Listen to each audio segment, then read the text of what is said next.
Coucou tout le monde, cette semaine c'est la suite de la vidéo de la semaine dernière pourquoi j'ai décidé de quitter Apple. Je vais donc vous raconter mon passage à Windows, mon ressenti, ce que j'en pense, les qualités et les défauts et si je referais ce choix. Alors déjà comme je vous l'ai expliqué la semaine dernière, On va alors résumer les épisodes précédents. mon ordinateur il arrive vraiment en fin de vie.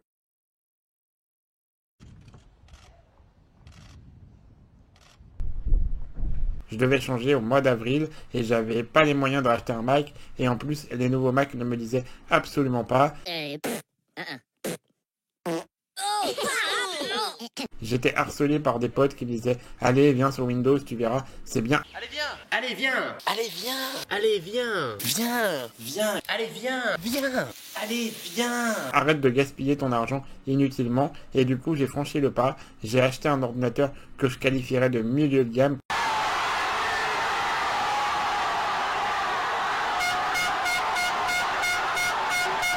Cet ordinateur c'est le Dell G3, vous pouvez le voir à l'image, je l'ai payé 872 €, donc ça reste un prix correct comparé au prix d'un ordinateur Apple par exemple. J'en suis plutôt content, on va détailler ça dans la suite. Il faut savoir que mon ordinateur Apple, malgré le fait qu'il était obsolète, j'ai réussi à le revendre 500 €. It's unbelievable. Parce que comme j'ai déjà dit, les ordinateurs Apple, ça reste des produits de luxe et ça garde de la valeur dans le temps. Du coup, cet ordinateur ne m'a coûté finalement que 372 € et donc je suis passé à plein temps sur Windows et je vais vous raconter tout de suite ce que j'en ai pensé. Alors, avant de dire du bien de Windows, qui l'eût cru, on va d'abord commencer par les points négatifs. D'abord, le premier point négatif, c'est propre à cet ordinateur, c'est la qualité de l'écran. Sur Mac, on a ce qu'on appelle des écrans Retina. Pour faire simple, on pourrait comparer ça à de la 4K. C'est des écrans très haute définition. Et quand on repasse sur des écrans standard Full HD en 1080p, honnêtement, ça va pas trop, ça fait moche, on n'est pas habitué. C'est vraiment une histoire d'habitude. Et donc, le prochain ordinateur que je prendrai, sur Windows logiquement, ce sera un écran 4K parce que c'est vraiment essentiel quand on utilise beaucoup l'ordinateur d'avoir un écran qui est juste parfait finalement.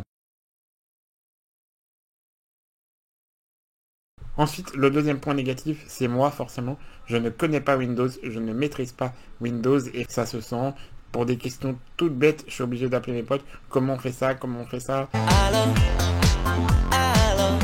Vraiment, je ne connais pas le système, je ne l'ai jamais utilisé. Et passer d'un système qu'on maîtrise à la perfection, que l'on connaît sur le bout des doigts, à quelque chose de totalement nouveau, c'est perturbant. Parce que quelques jours avant, on a l'impression d'être un pro de l'informatique.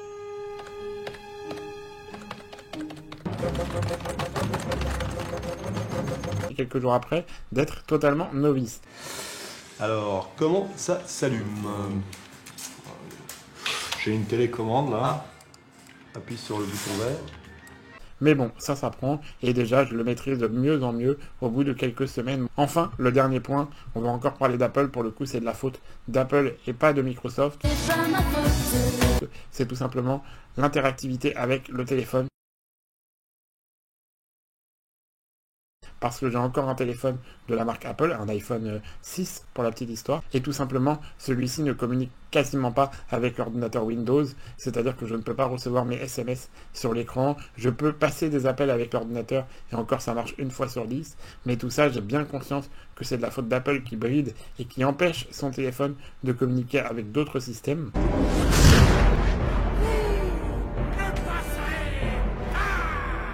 Donc prochainement, je vais aussi quitter Apple du point de vue du téléphone en prenant un téléphone Android et là j'aurai une intégration totale à mon ordinateur. Et ça me permettra de pouvoir de nouveau répondre aux SMS ou aux appels sans problème. Mais il y a quand même beaucoup de points positifs dans ce passage à Windows et on va en parler tout de suite.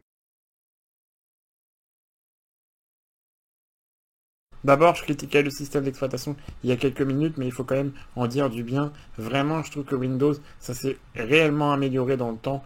En tout cas, par rapport à ce que moi j'en attends, ça s'est vraiment rapproché de ce qu'était macOS. Alors oui, je considère toujours que macOS est le meilleur système d'exploitation au monde actuellement, mais Windows est quelque chose de tout à fait utilisable, de manière tout à fait agréable au quotidien, et honnêtement, je m'attendais pas à ça. J'avais déjà testé Windows XP, Windows Vista, Windows 7 et j'étais jamais vraiment convaincu. Là sur Windows 10, j'ai pas à me plaindre, ça me convient parfaitement, c'est fluide, c'est simple, c'est logique et vraiment il y a eu beaucoup d'efforts faits à ce niveau-là. Le deuxième point, on en a un peu déjà parlé, c'est le prix et le matériel. Tout simplement pour un peu plus de 850 €, j'ai un ordinateur qui me convient parfaitement, qui permet de jouer à tous les jeux, ce qui n'était pas le cas de mon ancien ordinateur, qui a des ports USB pour pouvoir brancher ma caméra et tout ce que j'ai besoin. Enfin, vraiment, pour moi, je revis avec cet ordinateur. Alive! It's alive! It's alive! Parce que j'ai plus les limitations matérielles que j'avais avant, j'ai plus les limitations logicielles. Si je veux jouer à un jeu, j'ai pas la question à me poser, est-ce qu'il va tourner sur Mac ou pas? Mais oui, c'est clair. Si je veux brancher quelque chose, j'ai pas à me demander, mince, j'ai plus de port disponible ou quoi que ce soit. Enfin vraiment, j'ai une totale liberté et pour ça c'est très pratique et c'est sûrement aussi le dernier point, c'est l'ouverture du matériel. C'est-à-dire que cet ordinateur, je peux tout changer à l'intérieur. Si j'ai envie de changer la mémoire, le disque dur, ou s'il y a des pièces qui tombent en panne, je peux les changer moi-même. Enfin moi-même. On s'est compris? Avec l'aide de quelqu'un.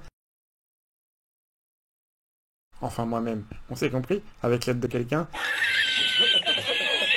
Moi-même.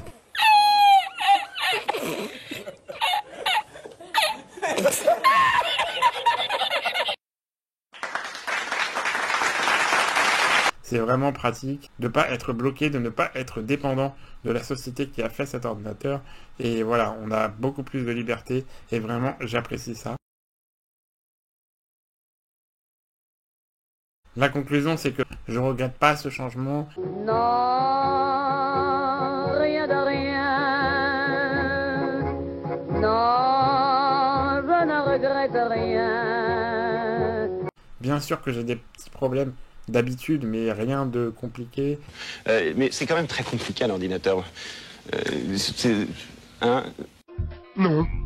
Et honnêtement, pour les gens qui sont sur Mac et qui hésitent à franchir le pas, je vous dirais de ne pas hésiter plus longtemps. Qu'aujourd'hui Windows c'est tout à fait utilisable au quotidien, il n'y aura rien à regretter à quitter Apple et en plus vous ferez de sacrées économies.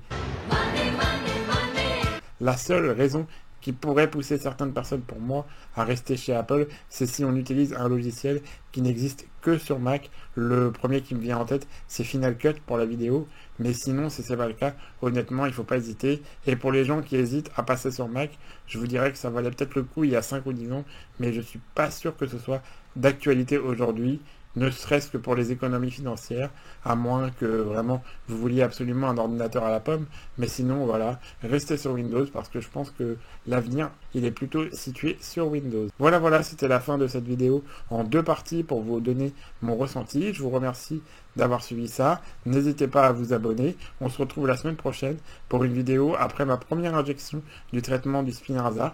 Donc je vous raconterai comment ça s'est passé et comment j'ai vécu tout ça. Donc je vous attends. N'hésitez pas à laisser des commentaires, à liker. Salut!